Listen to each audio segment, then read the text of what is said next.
Yattarashai mittarashai. Undead Girl Murder Farce. Shigandayo. Welcome guys to Clockwork down to Noodles, and I promise I will try to keep the Japanese at a minimum, but I just had to because that actual introduction was in the episode. I do watch Yami Shibai. There are 11 seasons and I've had 11 seasons of hearing Yattarashai mittarashai. Ladies and gentlemen, welcome, step right up. Today it's time for Undead Girl Murder Farce. Episode number 4, guys. We are here for the conclusion of the case that we have been bubbling about for the past 3 episodes. Your girl was wrong. I was so wrong. I feel like there were a few little misdirects and a lot of red herrings. I fell for a few of them. I really felt like I actually had the story. Talking to you guys too, a few of us had been to this conclusion. I don't think too many of us were suspecting Rao. I guess that means together the noodle boil has failed. The sun is going to come up. Well, the moon might come up. We all get to try again at the next event, I am sure. I do think it was a very clever wrap-up. We're going to go into the wrap-up this week. Thank you guys so much for tuning in. I hope you guys are having a great time with this anime. This anime is fun. I really enjoy it. It gets my brain juices wobbling around. I don't have many of them, but I do like watching it, and I like an anime that I can think about afterwards. I am enjoying the fact that it just wasn't given to us and wrapped up in one episode. I think it was dragged out for just the right amount of time.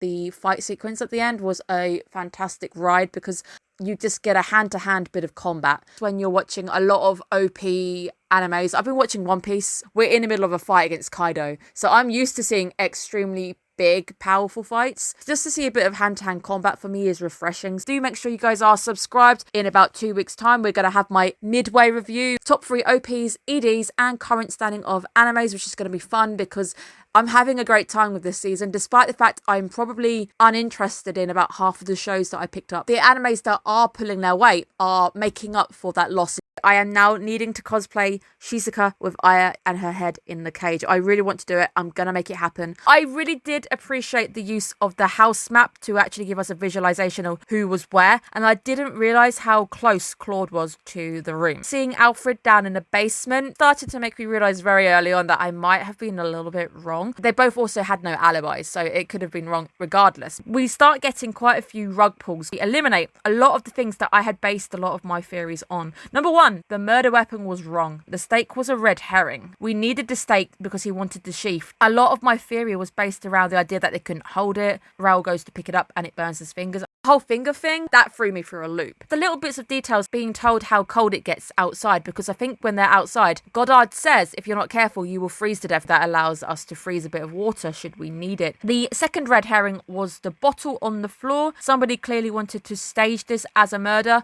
That I don't think I was too far out from. Even if it had been Alfred, I think I was hammering on that he tried to make it appear like it had been a murder to throw off the scent. Did feel like there was something about getting Goddard angry at the humans. That was technically part of Raoul's plan. He was hoping to get his father angry. He believed that his father shouldn't be weak. He wanted to see him angry with the humans. He felt like he was superior to them. Time of death then starting to go back earlier. All of those alibis start to shift a little bit. The 2 people who had alibis don't have alibis, and the people who didn't have alibis might have alibis. A lot of it did ride on timing as well, but I did also theorise that it's a possibility she could have died earlier. They finish eating around 1 p.m. and they head out at 3. Nobody technically saw her. Goddard didn't check up on her before going out or anything. Holy water bit, we got told there was holy water, but I presumed it was in the bottle. I hadn't presumed that there was a place to get the holy water. Didn't know anything about Goddard going to church, which also surprises me because he's a vampire. I always presumed vampires were not welcome on holy ground, because it would seem a lot of the living with humans trying to have a nice, happy, peaceful life comes from the wife. Perhaps why Raoul targeted her. Plus, she's also weaker. He probably wouldn't have stood a chance against his father. Loved her son, and that's why she lowered her guard. A lot of things do add up, so I like the fact that even with a different culprit, everything still lines up. Does really feel like Cluedo. We're looking at the candles and they're being blown out one by one. It's broken down very easily in a way that the watcher can follow it and go, okay, that makes sense. I can see why we're getting here and where we're getting it from. Sometimes when it comes to mystery animes, a lot of things that bug me are when the conclusion doesn't quite line up, or they've pulled it out of nowhere, or facts have been pulled out from nowhere. It feels like we have been given all of the information we need. There's been a lot of twists and turns. Aya's going through very slowly, trying to show these are my 7 problems. It does feel like Cluedo, though, who meets all the new conditions, and the new conditions actually eliminating the people I thought it would have been. We saw Gene doing the fighting last week. He attacked Suguro because he's angry, but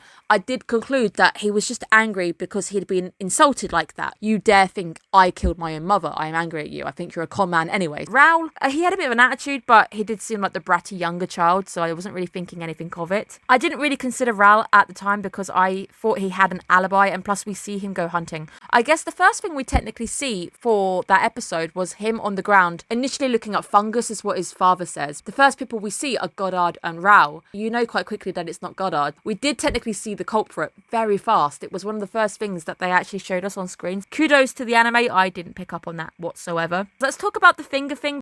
I believe Goddard said if we were to be burned by silver, it would take a week to heal. At no point did anybody say, oh yeah, if I cut off a limb, I'm going to grow back another arm. Raul just cutting his fingers off, to my brain, it was like, there's no possible way that's going to be the case. This little bit here is absolutely jarring. This is where the pace starts to change, to suddenly see him being kicked out the window by Suguru. The seriousness kicks in. It did seem a bit weird that nobody really reacts. I expected Charlotte to burst into tears. Oh my God, you can't be serious, it's him kind of thing. The bit at the end where Goddard finally lets out some emotion when he hits the floor. It's still a bit weird that nobody reacts to him being kicked out the window and trying to attack Aya. Initially, I had bits correct. I just had the wrong person in the hot seat. Did obviously figure out that Hugo was used as a decoy. The idea was Hugo would be lured there. He just wanted him to bring some of his weapons, obviously. I presumed it had been Alfred who had reached out because he was older. Maybe he had knowledge of this guy and was able to reach out. Alfred was a human. I want to know how Raul knew how to get hold of Hugo. 40% correct with the wrong person and a lot of the wrong bits and pieces. Very clever notion of using the sheath to create the fake stake as well. The whole fake stake thing is what blew my mind because I didn't consider that we'd actually had the murder weapon wrong. I guess if we had DNA though, we could have technically checked the stake for fingerprints. We would have had Raul's DNA all over that. But there's no DNA analysis in this, sadly. Otherwise, it would have probably been a lot easier and quicker to get to the bottom of this one. The DNA would have been all over some of those murder weapons and the bottles and all the bits in the room would have had his DNA fingerprints all over them. So weird seeing everybody just emotionless when we have the Raul being kicked out the window thing.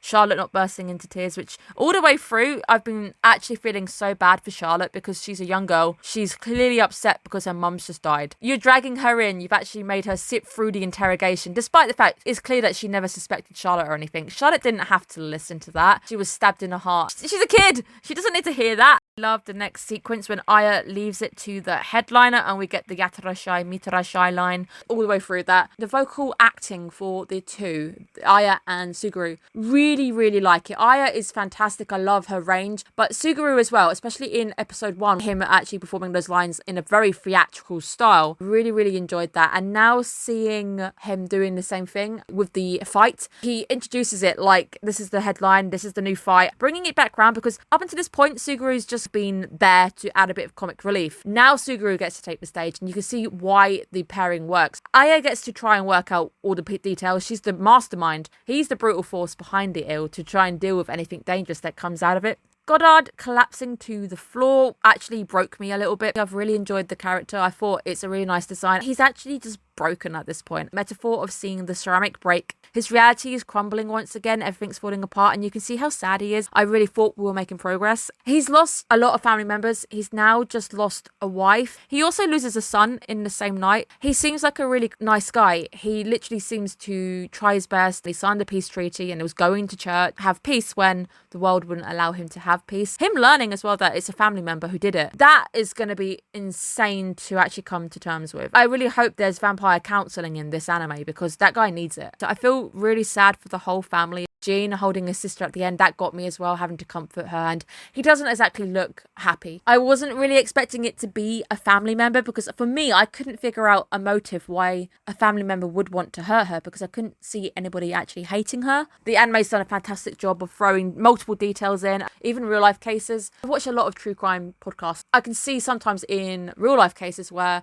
a single detail throws the entire case down the wrong route. They could be chasing a red herring and then they end up going back, reviewing the whole thing and going, actually, it's this person here and it was really obvious, but we got sidetracked by things. I do like the fact that they threw in lots of red herrings. There was lots of mess going on because I don't think cases, even in real life, are clear-cut sometimes. I think they can be very confusing. The motive comes out during the fight. It really did come down to Rao believing in superiority. He saw his father as weak. He disliked the fact that they had this peace treaty going on. He believed that the vampire should be standing on top as a solo type situation. The appearance starts to change more monstrous to match his crimes.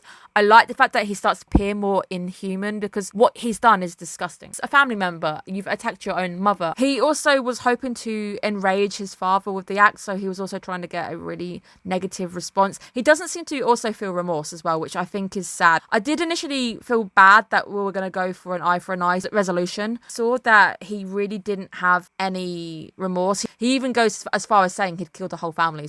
Let's just talk about the fight, because I think the fight is absolutely amazing. I think it's the highlight of the episode for me. Introduction, ladies and gentlemen, welcome. That I really like because Suguru is a performer. So we're bringing in that performance element to the fight. We're bringing in that introduction. Some of the lines as he starts to talk, you can see them having an effect on Rao. And I think that might be the point because Rao is listening and starting to get a little bit unnerved because he's saying like, this is only going to be over in one hit. It's really not going to take that much. Rao starts to realize that he can't heal. This is serious. Obviously him trying to figure out what's going on, but at the same time, still not having a shred of remorse, no tears. I felt like the family weren't reacting. This guy isn't reacting whatsoever either. I love the fact that Suguru starts to talk in third person as he describes the fight. I also really love the contrast. So we have Suguru's calm nature as he's chilling out, talking very nicely, putting effort into his vocal performance. And you've got Rao getting very hot-headed, very angry, trying to take swipes at him. The vocal performance for me in this show is just a mastermind. Also very happy that we are currently sat at 777 on Mal.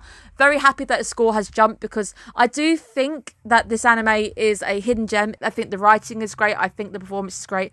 I understand that it's a wordy anime for people, but after seeing even just 4 episodes, this anime is standing very strongly for me. Refreshing just to see the fight in general, the kicking, seeing the blocking, seeing a lot of those movements going on. I like a lot of the camera work. A moment where we look at the shadows on the ground to replicate what we saw in episode number 1. The fight is great. We see it from multiple angles. Felt really bad that we kicked him through a building because that building didn't deserve that kind of treatment. I hope Goddard has got some builders on call because he's gonna need it. He might need a few repairs doing to the house as well. The hand-to-hand combat, though, I think it's really nice to see it. It had a bit more oomph. He was able to kick him through a building. But it still felt really refreshing to see them going hand-to-hand. There's no blades, there's no bullets, there's no superpowers or anything. I was a little bit shocked that Goddard wasn't getting involved. He wasn't going to say, I want to talk to my son for a minute. I want to understand what you've done. He doesn't get in the way of justice or anything. That to me also felt quite sad because you're about to lose your son. You don't want to say anything whatsoever to him, anything at all before the deed is done. I get that he's hurt, but he's about to also lose a second family member in the same night, which is really sad again. The whole family is now going to have to go through multiple pains. So you've gone through the loss of your wife and your mother. You're now going through the loss of your brother and your son, and having to know that he's the reason why you don't actually have a mother anymore. Twisted, tragic story at the end of the day. I did expect them to use the farce thing. I think I also got sidetracked by the idea of a farce. It was a tragedy, but it wasn't actually a farce because it actually is a murder case. Suguru really was just wrecking shop though. He really had the upper hand. He was literally playing football with Rao. Really nice sequence. I think it was a nice pacing. I thought it was nicely animated. I thought the vocal performance was outstanding. Maybe lacked a little bit with Rao. Whoever vocalized for Knives in Trigun Stampede, you need to get that guy in because that guy is very good at screaming. Get that guy in for Rao and just have him literally just screaming at Suguru or something. That would have been great. Case closed situation because he just walks in. We don't see the deletion end on screen. Try and use that word as much as I can. If my channel ever gets monetized, not for this show, we are getting nothing on this show. This series is going to get demonetized just for having the M word in the title. He walks back, that's it. Case closed, and Goddard and the family now just have to pick up the pieces. I did get really concerned when we see Goddard walking out in the sunrise a little bit, because I was wondering if he was going to follow act and just stand there and let it happen because he was so depressed. If anything, he really needs to stay strong right now for the members of his family who are left behind. So I really hope that he's able to be strong for them. They can all support each other through the tragedy that they have now experienced. A bittersweet ending. Love the gauze effect when it comes to Aya looking out. Just a little thing, but I also like the fact when you get the blue on her face a little bit later on, you can just see that the lights are obviously coming through at a different angle. Sunrise 2 also symbolizing the new day, the new dawn. This is the end of the chapter for this case for us as an audience. It did feel like a bit of a Sherlock Holmes wrap up at the end because we had a reporter trying to get some words for the newspaper. All we need now is her trying to take a picture and Sherlock putting his hand up going, nope, not happening. I do feel like that's the case as well because I don't think these two are trying to get pictures or anything. I do appreciate the fact that when she goes for a few words, Aya doesn't really give any. She just says you can ask the butler, but at the same time, she doesn't try to say anything. He's lost a wife and now he's lost a son.